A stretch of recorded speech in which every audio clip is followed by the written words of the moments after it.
All right, everybody. So now that we've got a good feel for how to use the 5/7 chord in root position, it's time to just get wild and use it in inversion.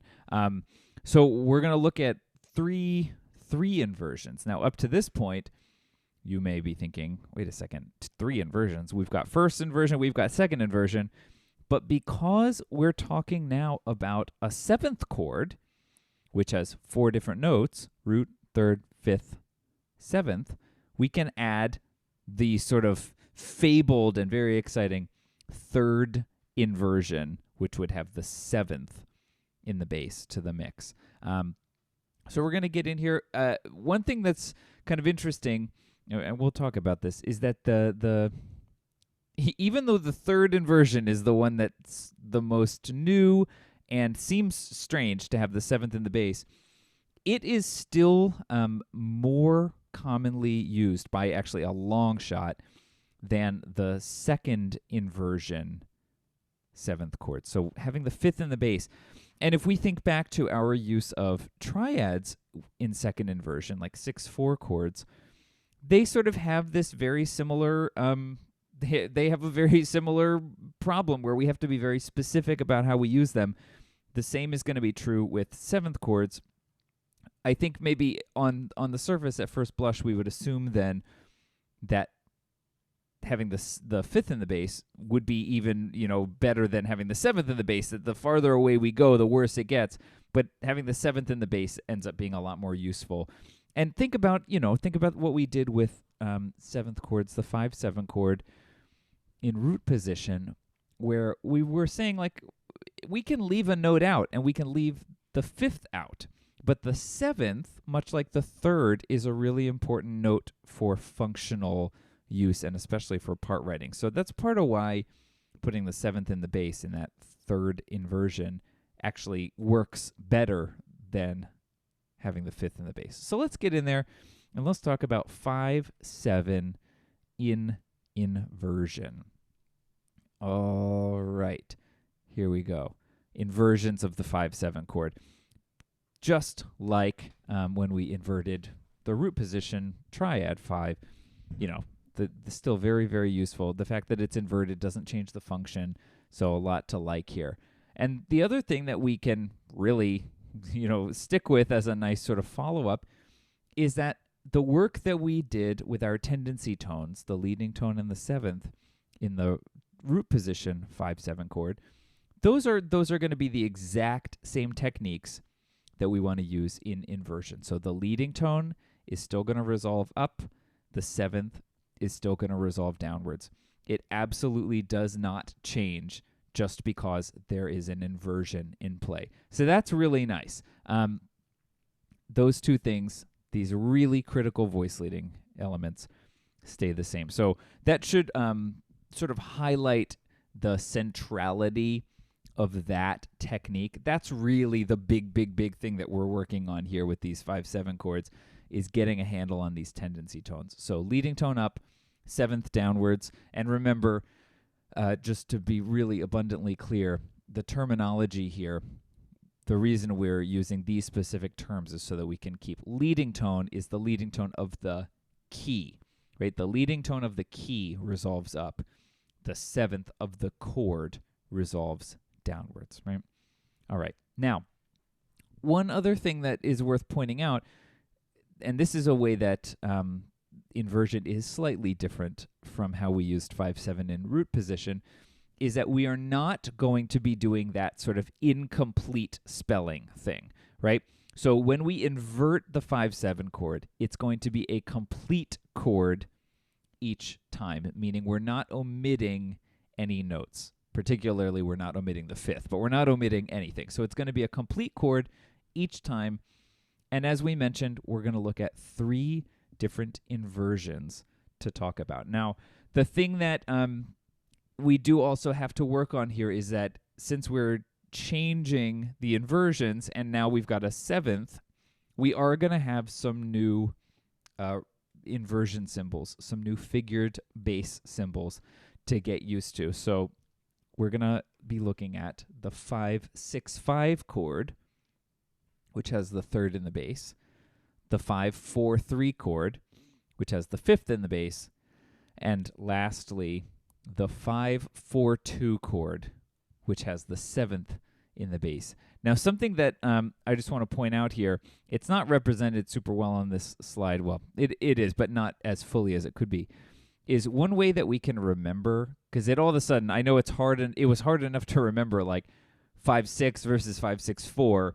Oh my goodness. Now all of a sudden we've got a ton more numbers to keep track of. But thankfully there's actually a helpful little trick for this. So if we think that root position, we called 5-7.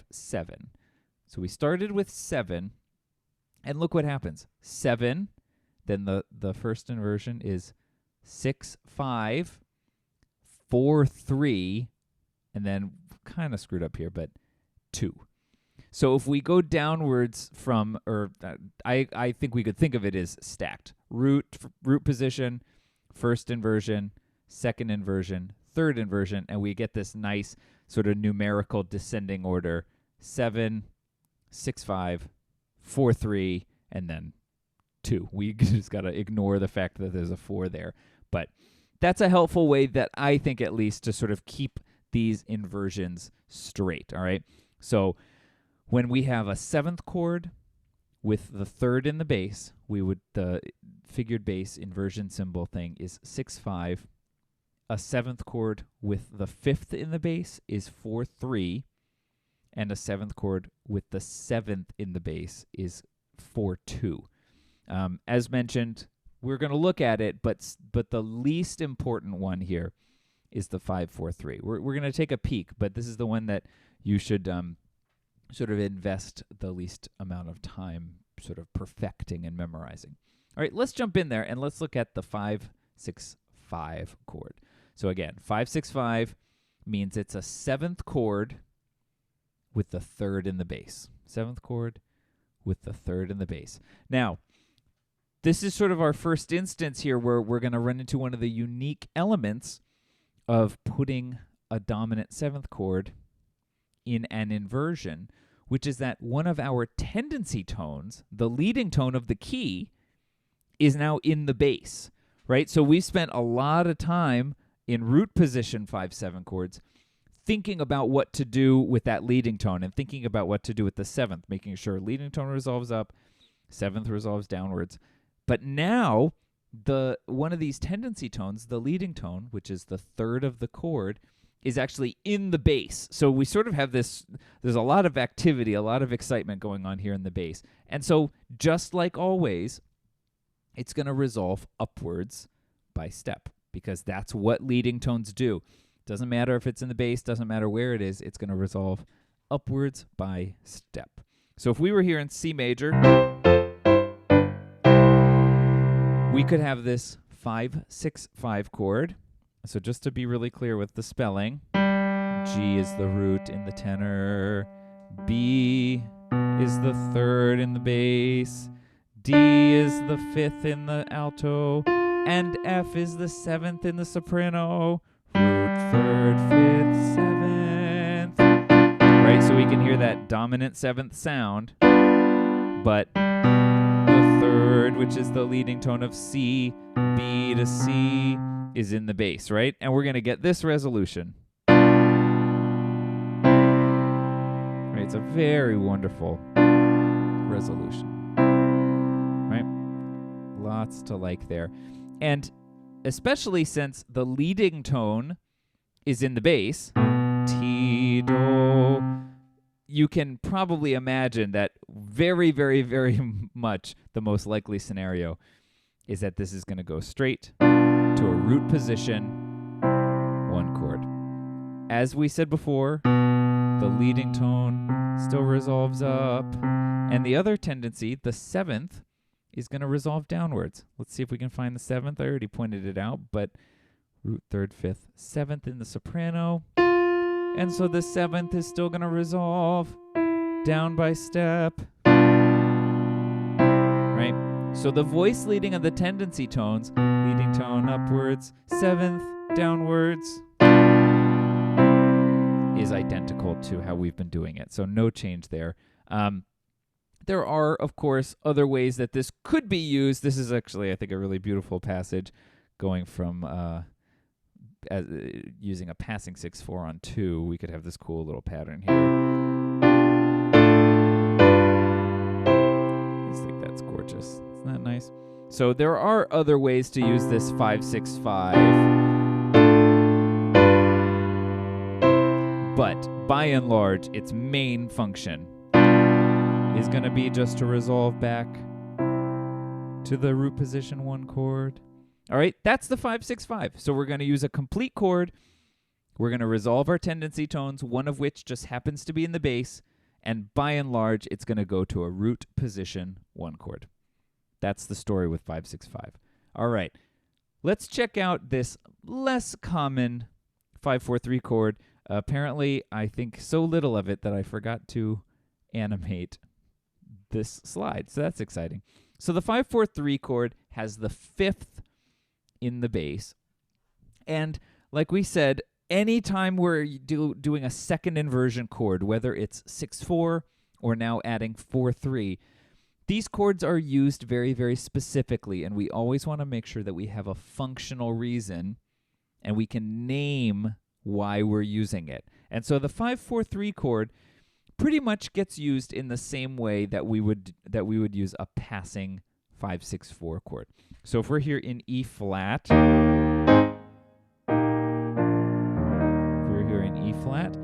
we could have this example on the left, which is a passing 6/4 chord.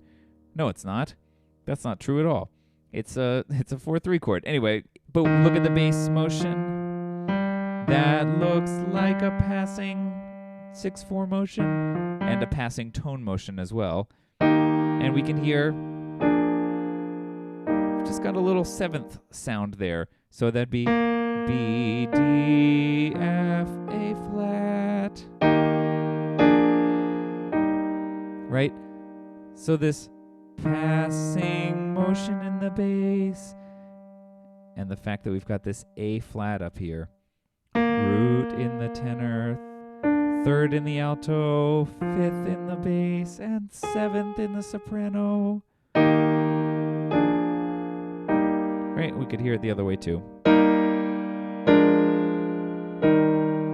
Right, so it's very lovely, but as with all things, the 6/4 chords or the 4/3 chords, these second inversion harmonies, they just need specific usage. So one element here, just like the passing 6/4, the passing 4/3 would need to fall on a weak beat.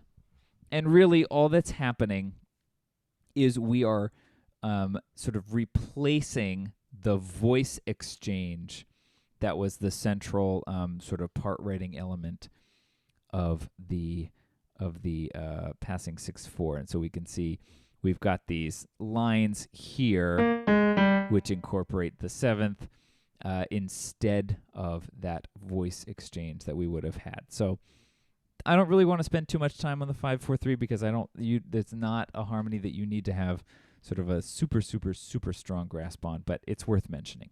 However, the 5/4/2 is very much a chord that you want to feel super comfortable with.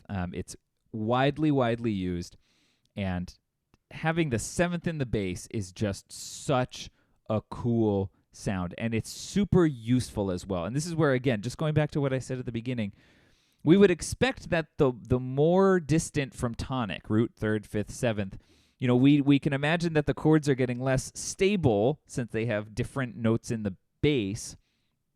And since the 6/4 and 4/3 chords having the 5th in the bass, since they're so unstable that they're kind of not even useful without very, very particular circumstances, we would imagine that the 5/4/2 would be even more useless. But in fact, its instability and its tension make it extremely useful. And so this is a chord that we're going to see a lot. We've got the 7th of the chord in the bass, and it's pretty much always going to resolve right to a 1/6 chord. So we've got the 7th in the bass. It's going to go to 1/6. And this chord, like I've been saying, is so useful. One of its main purposes is helping us to avoid a cadence and to prolong a phrase. We'll see an example of this in a second.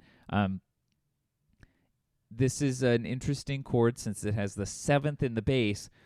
If we just look at the bass line, sometimes we might miss where it's going to be, because when we think 5, we're thinking of seeing sol in the bass, or like with the 5-6 or 5-6-5, they've got the leading tone in the key, T, in the bass. And so we're sort of used to looking for those kind of things. The 5-4-2 is going to have syllable fa in the bass. And that can be a little tricky, but especially if we see sol, fa motion. That's a good hint. Let's look at some music here and see some of this playing out. So we're in the key of G.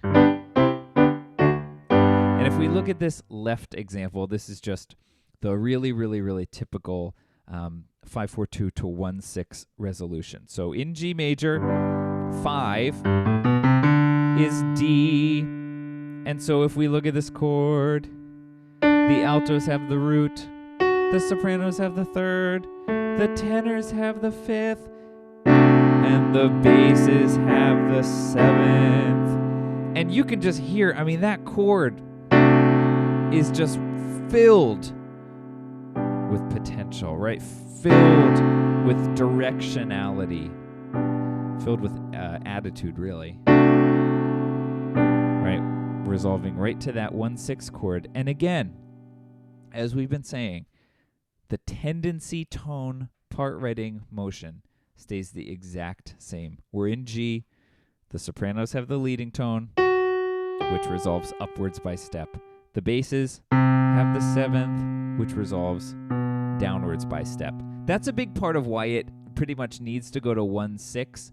It's not that it sort of is a pushy chord that demands certain treatment, but since the 7th is in the bass, it's going to resolve downwards from fa to mi, and we know that mi in the bass, the 3rd scale degree in the bass, is most effectively paired with a 1-6 chord. So that's the motion from a 5-4-2 chord to a 1-6 chord. Let's talk about these other ideas, though. One thing that I love is, let's look at this 2-6 to 5-4-2 to 1-6 progression, is that we can be on 2, and we know that usually when we're on 2 sort of leads pretty much all the time to 5, which oftentimes puts us at a place where as soon as we get to 2, it's like it's big cadence time, right? 2-6, going to 5-7 to 1. In our progressions up to this point, once we get to 2, you're pretty much at the cadence. And since we haven't had too many sort of options for inversions or interesting ways to use the 5 chord, it pretty much meant that we were going to have root position 5, 1. But now, check this out. 2-6 can move to 5 like it always wants to, but I'm going to keep C in the bass, and it's the 7th of 5-4-2 chord going to 1-6. So this 5-1 motion is so much weaker since it's inverted, and the progression would be able to keep going on since we're on a 1-6 chord, not a root position 1 chord, which has so much more finality. And I just love the idea of this C in the bass being kind of a normal note in a 2-6 chord, and then all of a sudden to have the 5-4-2 over it, the C feels so much less stable and just needs to move onwards. I really love that. Let's sort of unpack these last 2 points here, and this is the last thing we'll do here. So this idea of the 5-4-2 being a great chord to prolong a phrase and kind of avoid a cadence is what we were just talking about here, where with the 2 chord, we're so used to 2 or 2-6 going directly to root position 5, which wants to just go root position 5 to 1, right? End of story. But what we're sort of seeing here is that we can not do a super strong 5-1 by the virtue of using the 5-4-2 chord. And in this little measure, it's a, one small little thing, but let's look at it in the context of a bigger phrase. And if we sort of were here, root position 1, go into 4, here comes 5, and now I'm on a root position 5 chord, which up to this point, we're 3 chords in, and we could go to 6 maybe, but, pretty much the main thing is that wants to go to root position 1. Here, though, through the use of the 5-4-2, this progression can keep on trucking. And by the virtue of being able to sort of not cadence and use this 5-4-2 chord, which I think of almost like an escape hatch, we got an extra measure out of this progression. What should have probably ended here stays going, stays alive, right? Through the 5-4-2, and now the real ending, right? I just love that. And this bass line here, this is what I'm pointing out here with sol fa motion. If we're in G major, do, re, mi, fa, sol, D is sol, and fa is the 7th of a D dominant 7 chord, right? We got D, F sharp, A, C is the 7th. Put that C in the bass, and we're off to the races. So we've got this wonderful sol, fa, mi bass line. Sol, fa, mi. That's really, really something important that you might want to spend some time just sort of internalizing. The sol, fa, mi bass line really doesn't have anything else that works as well with it as this root position 5 to 5-4-2 to the 1-6 chord. So not only does that give us a good progression there, but that escape hatch of not cadencing. Keep the progression alive through that 5-4-2, and it makes this actual real cadence here at the end that much more satisfying because we sort of prolonged it and avoided finishing that phrase out too early, instead sort of escaping through the 5-4-2. It's a really great chord, and we're going to see it a lot. So those are the 3 inversions of the 5-7 chord: 5-6-5 with the 3rd in the bass, 5-4-3 with the 5th in the bass, and 5-4-2 with the 7th in the bass. Just so rich in potential. Thanks, everyone.